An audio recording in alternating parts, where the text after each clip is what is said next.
dungeons, and we have a fly-through video here. So we're going to go over a couple of things. First, we'll show off some of the dungeons that are going to be in beta coming up here at CET6.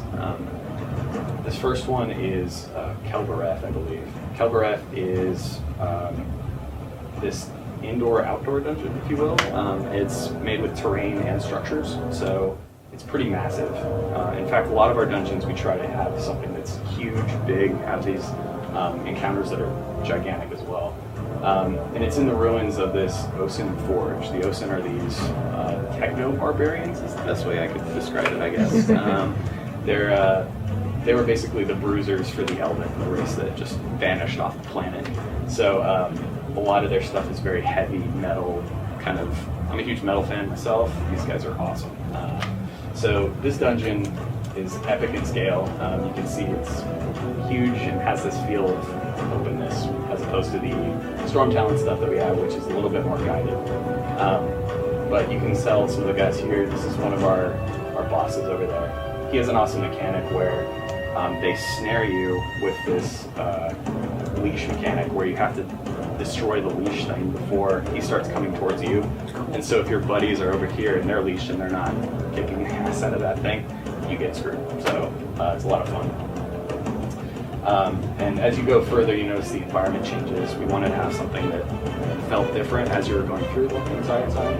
So we have all these lava forges and things like that. And as you progress up, you'll have different enemies and types of trash mobs, right? And up here you have the Forge Masters, and there's a final boss who's just epic in scale. You fight up here. He's a Forge Master Trogan, I believe his name is. But the mechanics for him are like pretty insane. He uses the hammer here that you can see. You'll notice it's a giant environment, and this is only 5-man stuff. So when you're fighting these boss battles, we take up all this space, and we try to make sure that it's something that's highly mobile, you're dashing a lot, you're using the interrupt armor mechanics as well, and I'll go into what that is later. This is outside of the Storm Talon dungeon. We have the Pell, who are out here. They're kind of like scavenging for technology left over by the Elven, and so they have a lot of this stuff that's concocted and strange and not used the way that it should, but they're making pretty powerful stuff. They use a lot of the elements around the area to create elementals. So in here, we'll show off some of the mechanics of an actual dungeon fight. So when you first come in, there's a lot of these trash mobs that kind of come in, and it's kind of this weird awakening because they start off neutral, and this guy basically says, like, destroy them, and then all of them go aggro to you. It's like, good. So you have to get used to that.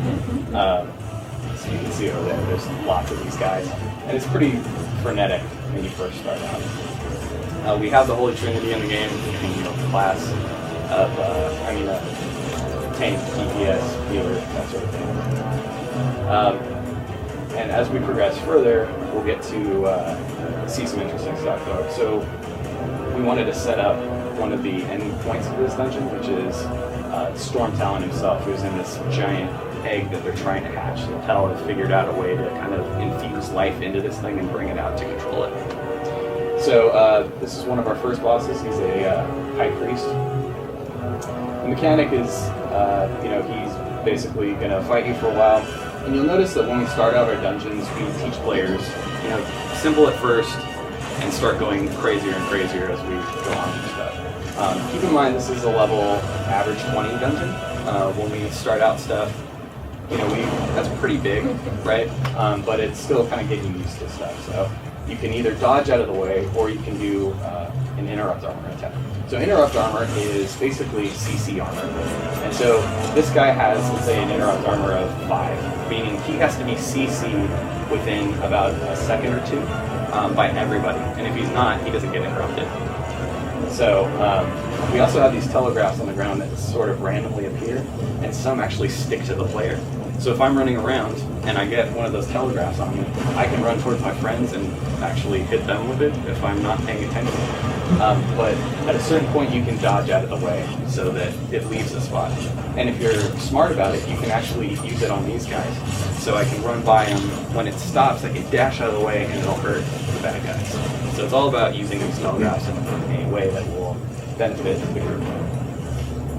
So you can see us running around with it, dodging out of the way. So then we start adding in more telegraphs that are just kind of going around the room.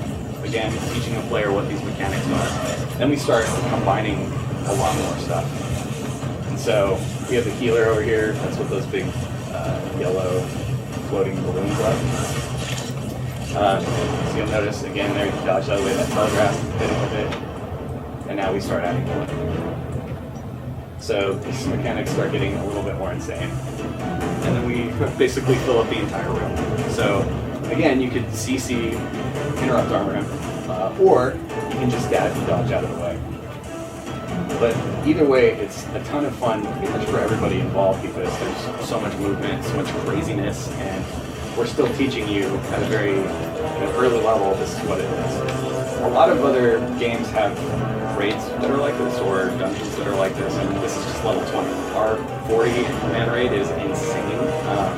We'll show a little bit of footage of that, but not much at the end. But this is a ton of fun. By the way, if you guys have any questions during this, please let me know. I'm happy to answer them. Interrupt me, throw stuff at me, whatever you want. Are you, is there any sort of concern about there being too many? Too many? Too many telegraphs at some point? These big 40-man raids? I don't think so. I mean, the way that we've been doing it is tuning it, right? We've been putting in beta, if people are overwhelmed, then we kind of look at it that way. But for the most part, it's been working out pretty well. This one is a ton of fun just because it's so high movement and you have to pay attention. We're definitely not what we would call cigarette combat, right? They're just like, whatever. Yeah, you have to be really paying attention. Like, oh man, I got things. This guy's Athros. He has a bunch of cool mechanics, but these tornadoes here will sometimes move, so you got to get through those, and they'll knock you up in the air. Wildstar's a very movement-based game, so we wanted to have stuff that moves you throughout the air or back or that sort of stuff. So he has different mechanics to start out with. Normally he's just kind of doing his thing, as the tank is taking care of getting his attention. We have some lightning attacks, pretty usual stuff. Healer's taking care of business over here. But after a while, when you start to hit him, he'll actually split into multiple parts. You'll have to kind of focus your attention on those. So the tank's going to have to kind of pay attention to that. Try to get everybody to pay attention and on that way. We also have a limited action set in our game, meaning you can only use 6 to 8 abilities at a time. So that we're kind of tuning right now in beta on what the count is actually going to be. But multiple classes have multiple roles. So if I have the warrior, for example, I could be a DPS warrior or I could be a tank warrior if I wanted. And that goes across every class with the Trinity build up. So here's the cool part. They basically teleport you back, and you have to run from one side to the other while these tornadoes are going, while the lightning is striking. So again, we're teaching you at the very beginning, this is how these work, and we're combining them. And the fun part is if you don't make it to the end to CC him, he basically gets this one shot that destroys everything. So it's like, better pay attention and run down there and do what you need to do before he gets crazy. So the red circles that we're seeing, will that actually be part of the gameplay as well? Like as we're playing, are we able to see where the attacks are going? Okay. That's, everybody sees those. And that's, we teach you that even outside of dungeons in PvE combat, you'll see those called telegraphs. You'll see those telegraphs on the ground. And basically, don't stand in them or you'll get hurt. That's the simplistic way to put it. The people that got 8 skills achieved, is there like a tree that you can pull from if you want? Is there different options to change it, or is that Yeah, you can do that. You basically can buy abilities off an ability vendor. So as you level up, it'll let you know, like, hey, you just got the ability to buy this. And so you can spend your money on that and just kind of build your warrior or spell slinger however you want. And how you, once you purchase them, can you switch them out when you go to your GP? Yeah, I mean, as long as you're not in combat, you can switch it out. Certain things at a time. Yeah, exactly. You can do it anytime. So this is This priest is going to transfer his life energy into Storm Talon, which is this half-baked creature that's not quite done yet, but you know, they need to rush it out because he's been destroying everybody. So he's going to transfer himself in there. So our cinematic team did an awesome job with this. So of course you need to have like a gigantic dragon-looking thing. It's just, you know, need one in a game, please. Right? I think. So this guy and this boss is a ton of fun because, again, massive room, right? We use every single space in this area. So, again, you started out kind of slow, work your way up to more difficult. So this is cool because it's closing in on you, so you need to CC him before it gets to everybody. Luckily, we have a bunch of people that know what they're doing. If you don't, it's like, I don't know what's happening, and then it just pick up groups nightmare. Yes, exactly. The cool thing about it, though, I think a lot of our mechanics, because we teach you in the PvE world, it's stuff that you can pick up. It's not like it's super difficult to understand, but it's still hardcore enough to where if you are all about just leveling up in dungeons, this is how you can do it. So yeah, once again you'll notice more telegraphs on the ground, lots of lightning coming in. This one's awesome. The entire room is a telegraph except for on one person. When they run around, everybody else has to go to that person to stay alive. So if you're an idiot and you're over here and you're that guy, your friends are like, get over here. So you gotta run to your friends. I've been in groups with people that have worked on the game who literally will run in the opposite direction, like, there are people over here that are dying. So it's frenetic, it's a ton of fun. And it's cool. The thing I love about this game is I actually love the game. You know, we work on it and we play it after work and we look forward to play testing and stuff. You know, I've worked on games before where I'm like, really stuff, but this game is a ton of fun. So far in beta, the dungeons have been going on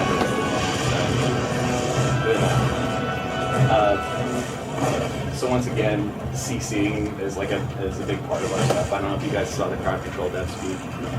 That has a lot to do with this stuff. So notice everybody's like, crap, get over here. And mind you, this is just one dungeon and one example. As I said before, this is just level 20. Our raid stuff is like multiple rooms with multiple bosses at the same time that you have to coordinate getting done. It's even more frenetic.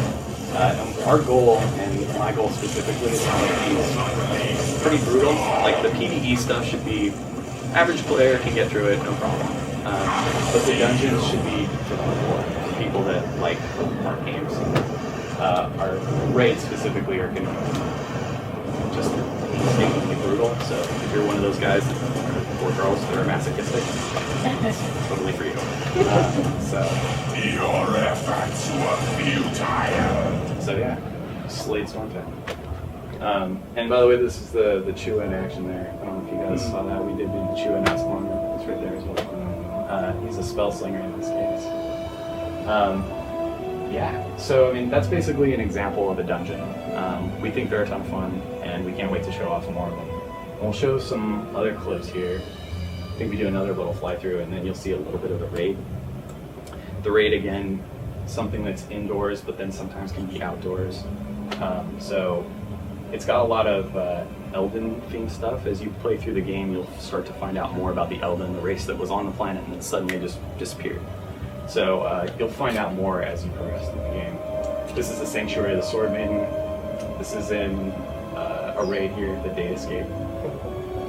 You'll notice there's like platforming stuff in here too, you know, as you're getting across. A lot of that takes place inside of a computer program as well. So it's pretty awesome, epic. We're very excited to show this stuff off. So yeah, that's basically the presentation. Are there any other questions or anything?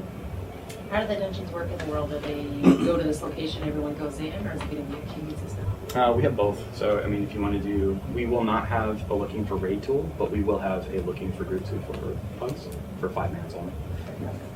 But otherwise, you can find it in the world, and you can go to it from there. What are your raid party sizes again? We have 20 and 40, so we'll have both of those at launch as well. So that'll be Elder Game content. Good luck to anybody trying to get that done within a short amount of time. Our hope is that we can get people playing these for a long time and that they're difficult. And are there multiple dungeons at the various levels, or sort of one per level? There's multiples. So we have, in Wildstar, we wanted to make sure that we had something for everybody that's looking to level up throughout the game. So whether it's dungeons or whether it's PvP or whether it's just PvE content. So we have basically from level 17 is the earliest you can get in, all the way up to cap, you can have something to do in a level range that will work for you. Yeah, I'm sorry, go ahead. So we're gonna have different classes that can tank. So I know in following the game, you have warriors and stalkers can tank. And Yes. my assumption is that stalkers are going to be kind of an evasion-based tank. Now, with different styles of tanking, and I'm assuming that's going to carry over to healing, how are you addressing, tanking different ways, basically? You're going to have a certain tank that's just going to stand there and eat it, and a certain tank that's going to be running all over the map, Right.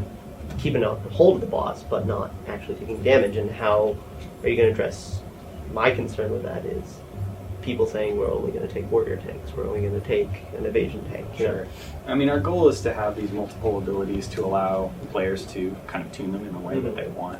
But also, we're also hardcore gamers. We play these things all the time. Sure. We're looking to address those things so we're not looking for like the optimal spec. We were Right. At one point we were talking about we have like path stuff in there too. What we didn't want was like, oh, you're not a warrior soldier. Right. I don't want you in the crew. Exactly. We're looking to avoid that. We're trying very hard, and we've run into those issues too in other games, and we hate them. So it's all about tuning Why not? abilities. Yeah, for sure. I mean, it's all about tuning abilities and beta testing it like crazy. And literally the next, however long until launch is next year in 2014, we are basically. What? Huh? Nothing. Yeah. All right. We're basically trying to tune to that. Like, literally, we're not developing any new content. It's all just polishing and tuning at this point. So we're looking for stuff like that for sure. Awesome. Is there any word on when the next beta is going to start? Can I say that? Because I know, but Soon. No. soon. Stay tuned. Soon. Stay TM. tuned. Yeah. Stay tuned. Soon. Frost, one of the things that I think I chatted with you about briefly before, can you maybe talk to them about how once you actually level up to 20 and you have repeat access to some of the dungeons that you've already completed? Yeah, so you can definitely play the same dungeons. We're also going to have veteran versions of dungeons as well, so you can play through those. A lot of how you're going to be able to get gear for the raid is going to be playing through these and playing through the veteran ones to get all the stuff that you need. It's a progression-based system, so you got to get all the good gear to kind of get to the next thing. So, there's that. We also have rallying and mentoring, so you can rally down to somebody else's level if somebody's coming in for the first time and you're like, okay, I want to help you out, but still have a challenge, so it's not like I'm just one-shotting everything. So there's that option as well. Through all of your beta testing, have you found a dungeon that's just too hard yet? Yes. There's a lot of things that we found were too hard. Because we looked at it and we were like, we're going to make a hardcore game, like actually hardcore. And even our PvE content, people were like, this is brutal. So there's a certain level. It's weird because you have to tune. A game like this has so many different audiences that you have to tune it to a thing that everybody can play. And that's a very hard thing to do. So the way that we look at it is dungeons are brutal.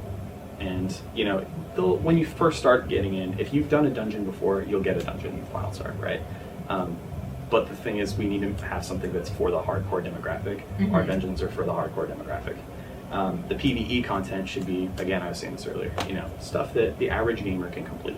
They can get through. Yeah, I have a pulse. Cool, I can move. All right, fantastic. I'll make it through.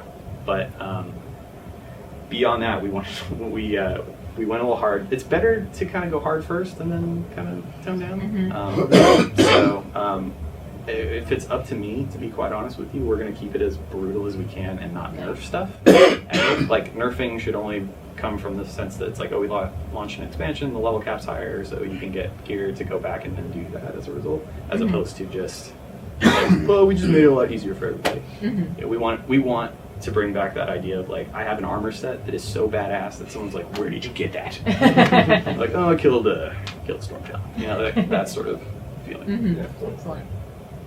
I know you mentioned that there's some platforming in it as well. Are you planning on using like the environment for like jumping puzzles in certain pieces of like dungeons, or? So yeah, there's like there was a spot back there, and I'm gonna pull this cone down because it's not the best looking background. But there is, you'll get from like one area to another. So it's like there might be launchers that you jump on and it'll like launch you to another side, or it's not like hardcore platforming puzzles. We didn't want somebody to be like, I can't do platforming puzzles and I can't get through this flip desk. So we have stuff that is doable, but there are things that if you don't jump over a thing that you should be able to jump over, you'll die. It's a dungeon. It's hardcore. That's how it goes. So yeah, there are definitely platforming puzzles. Gotcha. Especially in the raid stuff. Any other questions? With the level of coordination that's clearly like going into this, and having to cooperate with people, is there any thought towards integrating voice chat in Wildstar, or? Thoughts, yes. Likelihood of happening, probably not. It's probably going to have to be a third-party solution for that stuff. But yeah, it's necessary for the most part. Yeah, That's what I'm thinking. yeah. It's plus it's also fun to just yell at people that are not doing their job. So Parade. yeah, It makes better players. Yeah, obviously. Cool. Any other questions? We're good. Excited. Awesome. Me too. I'm very excited. And go on the floor and play. I think there's an option to actually play one of these dungeons. If not, you can play the White Veil experience, which has PvP, open world PvP. So you can run and murk some dudes. There's also Crimson Isle? Crimson Isle, yes. That's the starter experience for the Chua and the Draken. So you get to see that, and it's awesome and lots of fun. But yeah, if you want, ask one of the devs to get a bunch of people together so you can PvP.